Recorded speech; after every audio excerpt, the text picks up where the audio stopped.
In order to understand how insignificant our crosses are, we need to look beyond ourselves.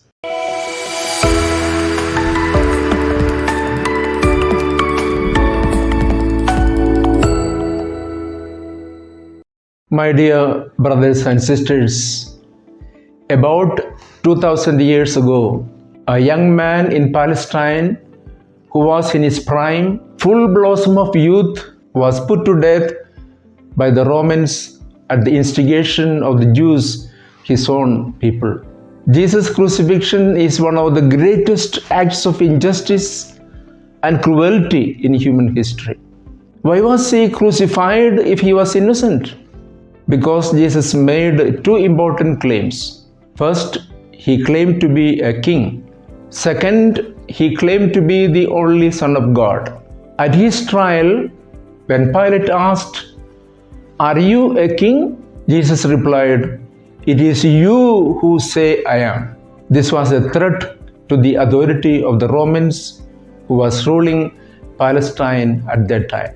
Jesus was accused of raising a revolt against the Romans, and yet we know that Jesus' kingdom was not of this world.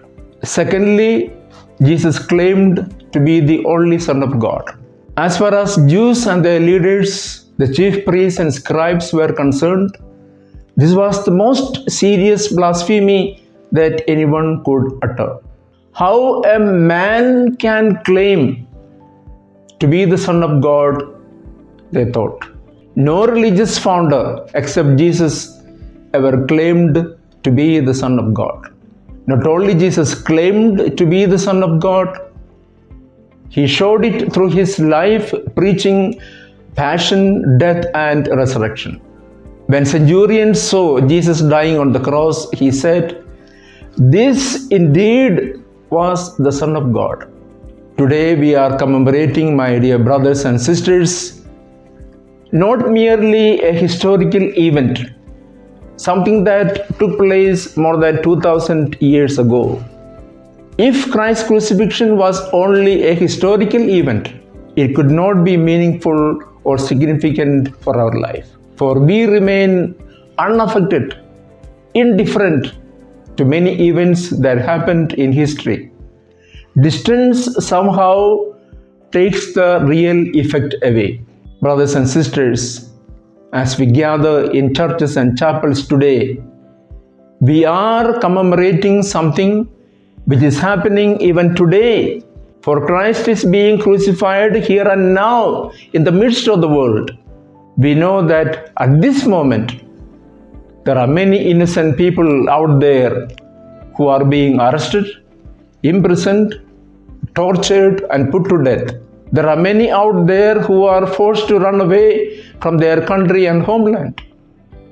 There are those who are sick, poor, starving, and suffer all kinds of injustices.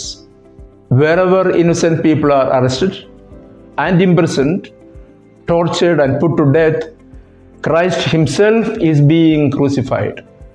Wherever people are naked, homeless, and hungry, Jesus is being crucified.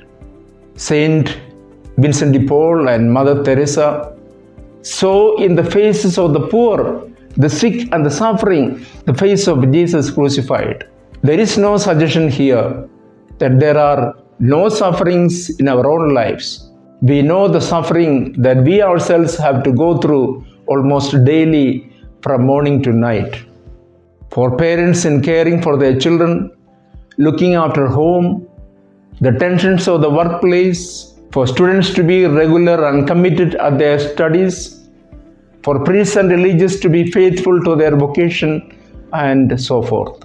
Thus, we have our individual crosses, family crosses, and communitarian crosses to carry. Cross for us is accepting the realities of life. And yet, our sufferings and crosses are insignificant compared to those of many in our world today. In order to understand how insignificant our crosses are, we need to look beyond ourselves, look beyond the narrow confines of self-love, We need to be open to the sufferings of others no matter where.